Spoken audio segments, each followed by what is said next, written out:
Poor Barbara, not for her the carefree hours of happy play,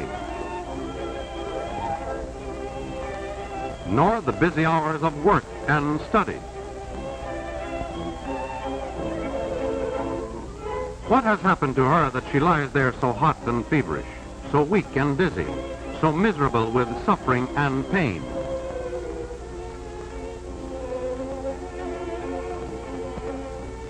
Our body is just like a little country that has been invaded by an enemy army.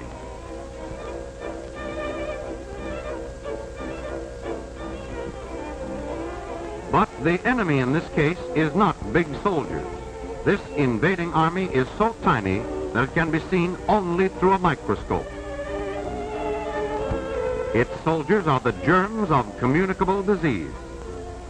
Some of these disease-causing organisms are so small that they cannot be seen even with the most powerful microscope. They are detected only because they can pass through the tiny holes of this filter.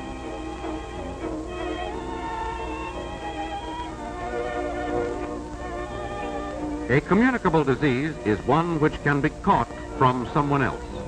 This means that the germs have to leave the body of a sick person and enter the body of one who is well.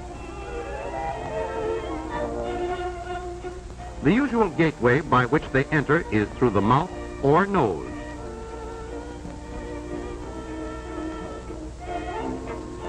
How do germs make the trip from sick to well and thereby spread disease? They may travel by one of several ways. Coughs and sneezes, which are not protected, send germs in a direct spray.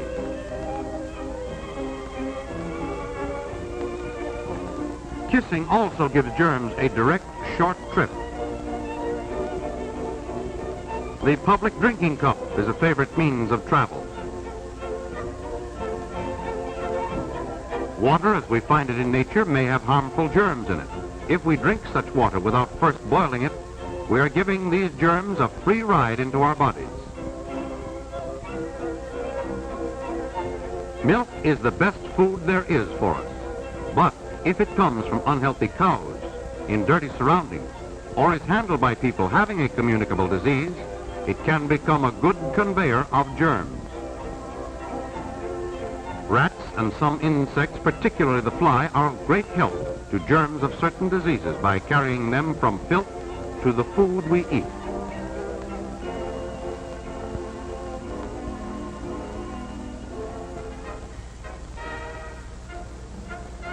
Thus you see that germs have several ways of traveling from the sick to the well.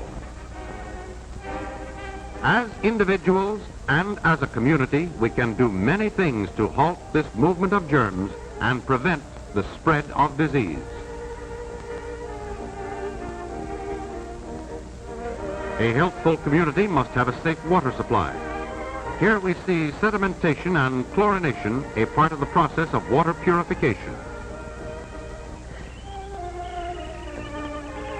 In rural areas, a safe water supply requires a properly constructed well located on higher ground and at a considerable distance from the toilet.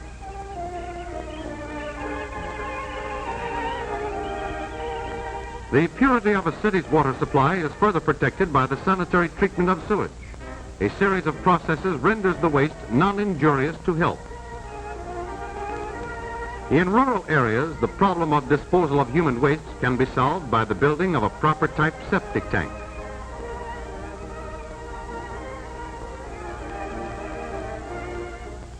Or, if this is impractical, by building properly constructed sanitary toilets.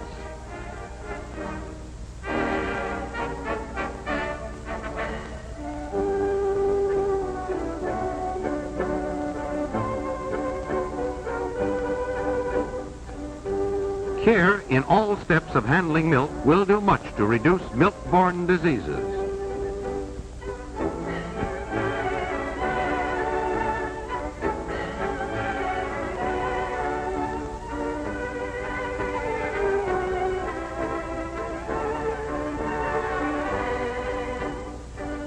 Cleanliness in the dairy, healthy cows, clean and healthy milkers,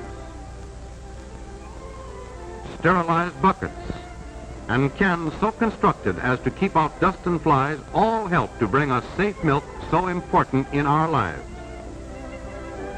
Pasteurization, which does not take the place of all these other precautions, is the one way to make sure that milk is safe. Anti-fly measures, particularly the disposal of breeding places, will help halt one of the most important ways by which germs travel.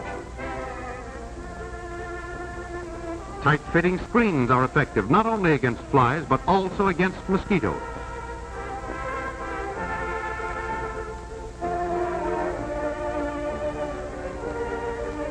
We can do much to prevent the spread of disease by keeping away from those who are sick.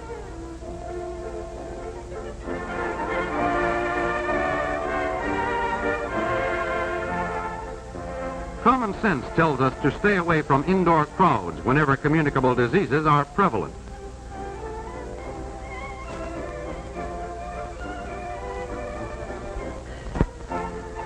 Always call the doctor early whenever a communicable disease is suspected. Early treatment may lessen the severity of the sickness and halt its further spread.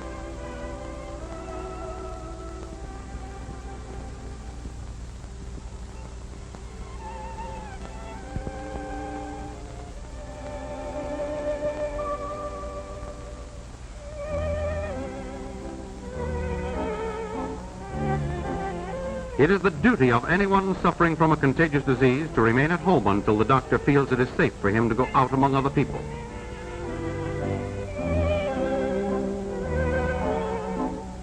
Some diseases, such as smallpox, diphtheria, and typhoid fever, could be wiped out entirely if each and every one of us took advantage of the time-proved protection offered by vaccination and preventive inoculation.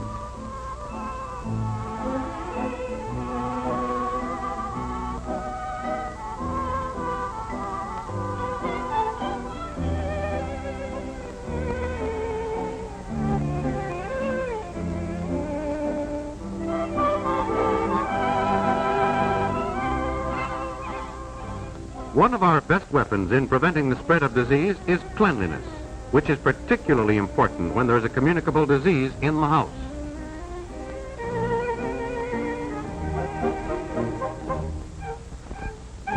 Certainly, cleanliness should be observed in all places where food is sold or served.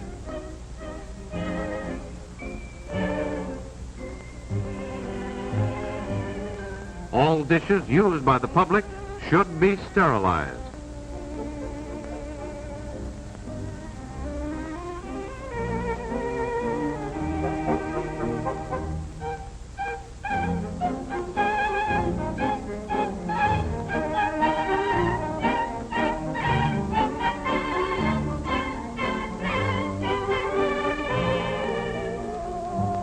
Our hands may pick up germs.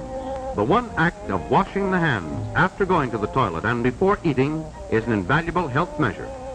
The use of paper cups instead of common drinking glasses will help keep down the transmission of disease.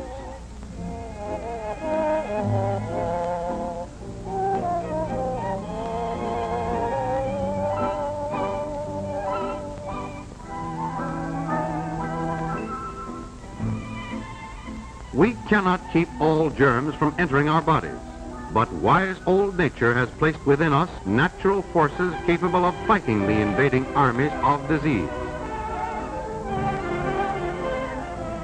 The better the condition of our health, the stronger this last line of defense against the invader.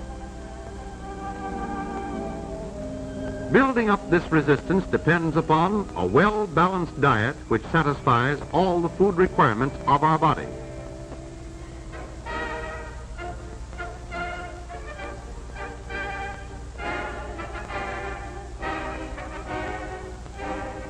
Outdoor exercise in the fresh air and sunshine.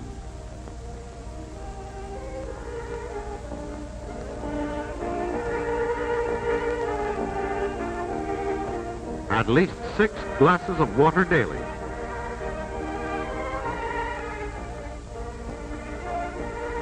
And plenty of rest.